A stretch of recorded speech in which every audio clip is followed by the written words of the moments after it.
γεια σας. Εγώ και ο Χαράλαμπος φτιάξαμε αυτό εδώ το project που ουσιαστικά ενσωματώνεται πάνω στο ποτήρι σου και σου λέει πότε πρέπει να βάζεις νερό και πότε πρέπει να σταματήσεις. Το κόκκινο σημαίνει ότι πρέπει να σταματήσεις και το πράσινο σημαίνει ότι πρέπει να βάλεις κι άλλο νερό. Πάμε, είναι κλειστό,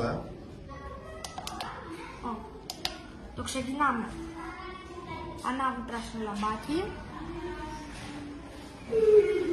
Ρίχνουμε το νερό σιγά σιγά. Από ό,τι βλέπετε δείχνει πράσινο. Αυτό σημαίνει ότι πρέπει να σταματήσει. Τώρα που έριξε κόκκινο σημαίνει Τώρα δείχνει κόκκινο. Και εδώ πέρα δείτε το ποτήρι είναι σχεδόν γεμάτο.